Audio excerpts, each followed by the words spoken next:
지난화에서 문을 박차고 들어오던 이유경 기자를 기억하시죠? 갑자기 들어와서는 사건을 맡자고 하지를 않나 박태영 변호사에게는 제주도를 가자고 합니다. 이유경 기자의 성격이 예사롭지 않습니다. 왜 자꾸 배신들 때리고 지랄들이에요? 이유경 기자는 조기수 대법관을 잡자고 제안을 합니다. 박태영 변호사도 사건 파일을 보고 이유경 기자와 한 배를 타게 됩니다. 조기수 대법관에 관한 사건을 보는 박태영 변호사와 박삼수 기자의 시선이 굉장히 다르게 느껴지는데요. 재심에서 2번의 승리를 거둔 용기와 자신감 때문인지 겁도 없이 덤비는 박태영 변호사. 돈을 쫓는 것 같이 핑계를 대며 현실을 지나치지 않고 인정하는 박삼수 기자.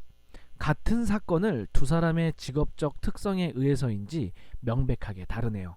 그런데 이유경 기자와 제주도에 내려가는 모습에서 박태용 변호사의 차분함을 볼 수 있었죠. 도끼가 아니라 아주 자꾸 가는 바늘로 괴물의 목이 아닌 눈을 찔러야 됩니다. 가장 약한 부분을 집중적으로 공략해야지 괴물을 쓰러뜨릴 수가 있는 겁니다. 박태용 변호사는 2가지 사건을 맞이하게 되는데요. 제주도 간첩 사건과 트럭기사 살인사건이 2 사건에 해당되네요. 이유경 기자가 발냄새나게 뛰어다니고 열심히 취재를 했지만 외압에 의해 진실이 세상에 나오지 못하는 제주도 간첩 사건, 그리고 박태용 변호사와 박삼수 기자가 함께 의뢰인을 만났지만 사건 기록조차 보지 않았던 트럭기사 살인사건입니다. 트럭기사 살인사건은 박삼수 기자가 궁금증을 참지 못하고 사건 파일을 보게 되면서 시작되죠. 제주도 간첩 사건은 진실이 왜곡되었고 외압에 의해 누명을 쓴 것이 확실합니다. 하지만 트럭기사 살인사건은 숨겨진 진실 속에 다른 무언가가 존재해 보입니다. 이미 제주도에 와서 사건 조사를 하는 박태용 변호사. 그는 사건의 내막을 알게 되고 제주도 최대 로펌의 대표도 말리는 간첩 사건을 맡아보겠다고 하죠. 로펌의 대표는 조기수 대법관의 외압을 받았고 당연히 사건을 안 맡게 된 거죠.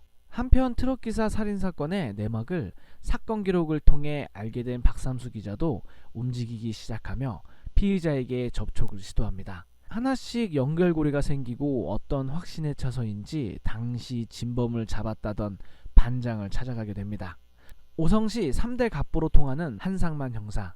현장을 수천 번도 넘게 가봤다던 그는 박 기자에게 이런 이야기를 했었죠. 김두식은 살인자가 아닌 목격자일 뿐이다. 진범, 이재성은 트럭기사와 일면식도 없는 좀도둑일 뿐이다 라고 주장했고, 옥상에서 지켜보고 있던 진범 때문에 증언을 제대로 못한 사건 파일의 내용이 머릿속에 맴도는 박 기자입니다. 그런데 왜 한상만 형사는 진범을 잡고도 이 사건을 포기했을까요? 외압에 의해 진범을 풀어주고 김두식도 만나지 못해서였을까요?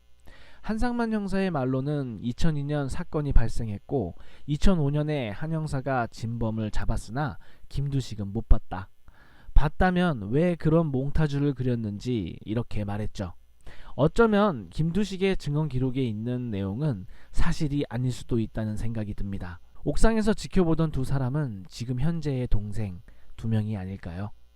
어릴 적 폭행으로 감옥에 갔다던 동생 2명은 김두식이 누명을 썼다고 생각한 것일 수도 있죠. 예고에 나온 한상만 형사가 전해준 수첩에는 진범에 대한 내용과 얼굴은 알지 못하지만 감옥에 있던 김두식의 평소 행적에 대해 있겠죠. 아직까지 단서는 많지 않아서 뇌피셜이 조금 힘들지만 다음 화에서 자세한 내용이 나올 것이라 믿고 함께 기다려보시죠.